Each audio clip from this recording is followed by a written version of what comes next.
El faraón de Egipto soñó que se encontraba en las riberas del Nilo, y del agua subían 7 vacas gordas que pastaban en la orilla. A continuación, subían del agua otras 7 vacas, flacas, y que devoraban a las primeras, sin engordar por ello.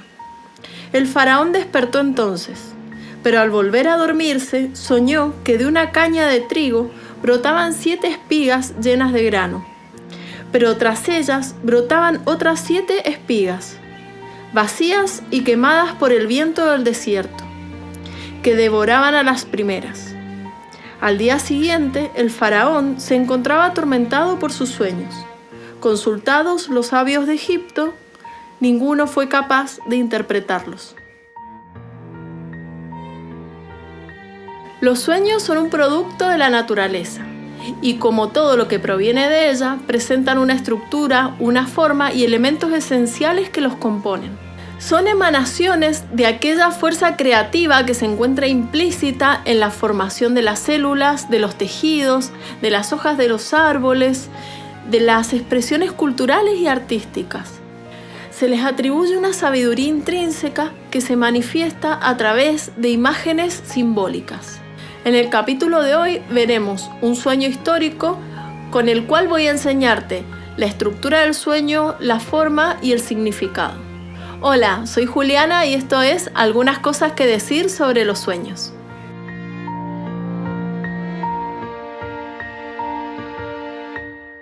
Por más desordenado e ilógico que parezca un sueño a la luz de la conciencia, este presenta un patrón definido para el contexto del sueño.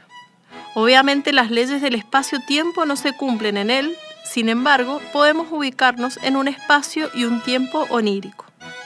En este caso, el espacio es bien definido, el río Nilo, pero el tiempo es indeterminado. Aunque después veremos que el tiempo está representado de forma simbólica por las 7 vacas y las 7 espigas. En este sueño, si bien el argumento es fantástico, tiene una lógica y continuidad. Las vacas flacas devoran a las gordas y el trigo añejo destruye al trigo bueno. Ese es el conflicto. Con esta imagen, el sueño presenta un contraste entre 2 situaciones, una de abundancia y otra de escasez, una de vida y otra de muerte.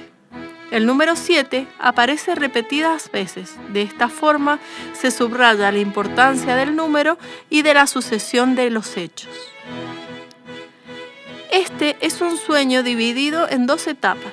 El faraón despierta en la primera parte y luego sigue durmiendo y sueña la segunda parte. Suele suceder que se continúen los sueños, ya sea de forma inmediata, como en este caso, o después de días, semanas, meses. Las series de sueños son distintos sueños que desarrollan un mismo tema a lo largo de un tiempo.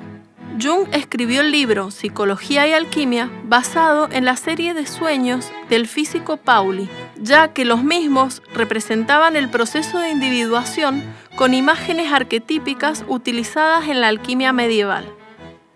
La manera en que concluyen los sueños es muy importante. Puede ser que el final sea inconcluso, lo cual nos da una idea de que el conflicto que plantea aún no está por resolverse. Puede ser un final trágico que nos llame a la acción inmediata, o puede ser un final con una resolución, incluso aportando una manera de resolver el conflicto que no se había tenido en cuenta. La interpretación de los sueños es un arte. Según Jung, es capaz de interpretar los sueños aquel que comprende el lenguaje de los animales y de las plantas. José fue el único capaz de interpretar este sueño para el faraón y le valió su libertad y ser honrado por el pueblo. Le dijo al faraón que las 7 vacas gordas simbolizaban 7 años de abundancia y las 7 vacas flacas 7 años de escasez. De igual manera con el trigo. Por lo que se deberían tomar las precauciones necesarias para que en los años de escasez hubiese comida. Así se hizo y cuando llegaron los años malos, todos los pueblos de alrededor vinieron a comprar alimento a Egipto. Este es un sueño arquetípico, lo que significa que a pesar de que han pasado 3.500 años, podemos comprender su lenguaje en todas las culturas, en todos los tiempos, incluso hasta el día de hoy. Como podemos ver, el lenguaje del sueño no intenta esconder o tapar el significado para proteger al ego. Simplemente se expresa de una manera que hay que mirar más allá de nuestras barreras intelectuales para comprender el sentido.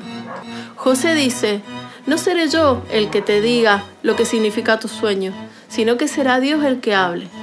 Con esto se refiere a que este conocimiento de la interpretación de sueños va mucho más allá de lo meramente humano. En la contemplación de la naturaleza está la clave para comprender el significado de los sueños.